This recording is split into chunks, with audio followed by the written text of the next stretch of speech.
happy Wednesday morning. It's about 7:30 a.m. West Coast time. I'm going to give credit where credit is due relative to yesterday's vote in the House and the Senate, overwhelmingly passing the discharge petition to compel the Department of Justice to release the Epstein files. The last 3 or 4 months have been extremely significant in the following manner. 3 very MAGA Republican women in the House of Representatives, Lauren Boebert, Nancy Mace, and Marjorie Taylor Greene, all 3 of whom I disagree with on literally everything, all 3 of whom I am very happy on occasion to point out their bigotry, their racism, their homophobia, their transphobia, specifically their treatment of the trans community in the United States, their disgusting rhetoric. They stood up against Donald Trump by agreeing to sign on to this petition with Tom Massie, Republican from Kentucky. Without those 4 Republicans, it would not have come to a vote on the floor this week. And Donald Trump, we all know, is just a raging misogynist. He hates women. I mean, we just saw a couple of days ago him on Air Force One speaking to a reporter who's a woman, saying, "Quiet, quiet, piggy." Donald Trump hates women. He really hates women who stand up to him and beat him. And that is what Lauren Boebert and Nancy Mace and Marjorie Taylor Greene did over the last few weeks, culminating in yesterday's vote. They stood up against Donald Trump, the leader of their own party. They stood up against the executive branch. I mean, Lauren Boebert was dragged into the Situation Room last week for a meeting with Patel and Pam Bondi to try to get her to take her name off of the discharge petition. They stood up against the entirety of Donald Trump, his administration, in the executive branch. And they did that to stand in between Donald Trump and the survivors of Jeffrey Epstein. In this instance, I think what they did was incredibly courageous. I think they were incredibly strong in standing up for these women, for these survivors. And I think in this instance, they deserve all the credit in the world for doing so. I despise literally just about every single other thing about these 3 women, these 3 Republican women. But in this instance, without them, this bill would never have come to a vote on the floor of the House. It never would have gone to the Senate.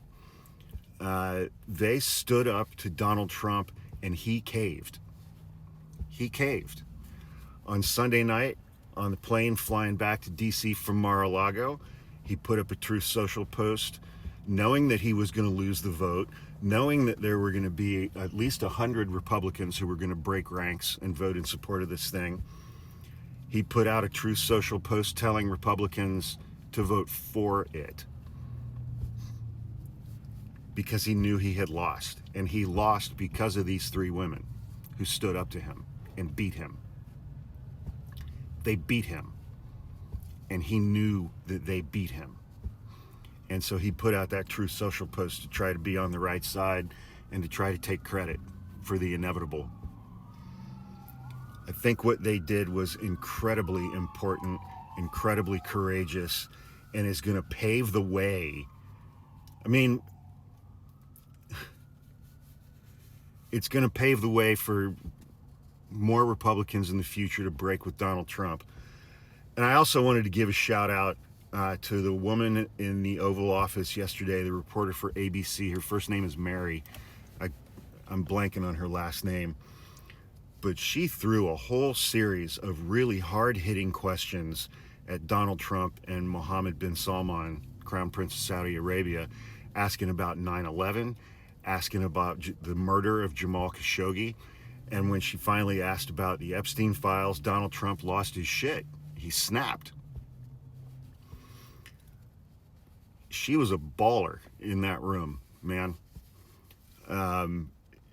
She did her job with distinction.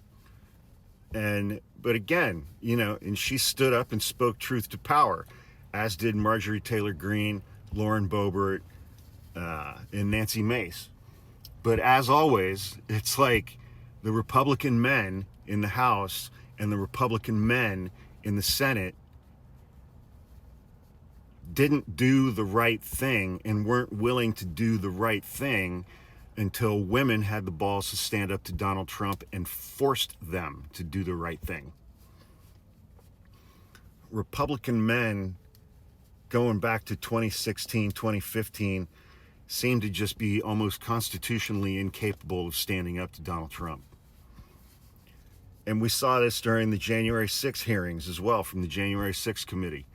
There was a parade of young Republican women, culminating with Cassidy Hutchinson and her testimony.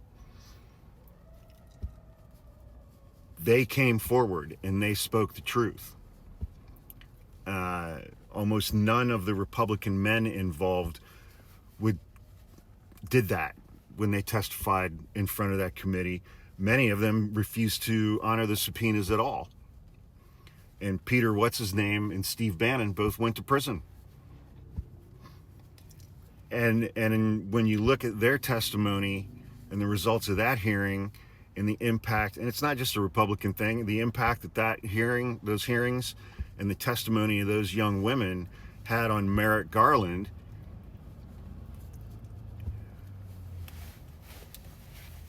Carol Leonnig and her co-author, a guy named Aaron something, they put out a new book that I just got. I can't remember the title, but they recounted the moment that Cassidy Hutchinson was testifying on live TV in front of the January 6th committee.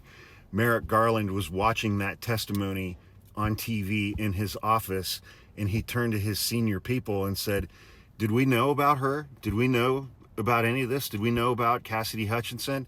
And his senior people looked at him and said no, because they weren't doing the right thing either.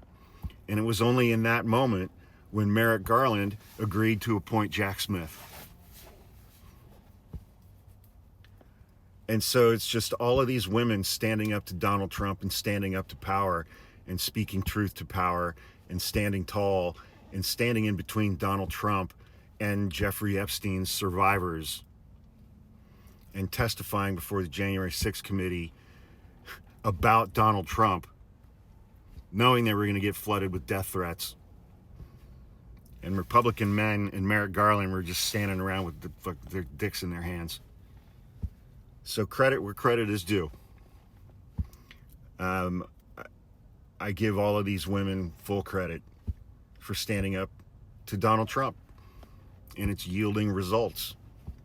Marjorie Taylor Greene, Nancy Mace, and Lauren Boebert stood up to Donald Trump, and they beat him. They beat him. And they did it publicly.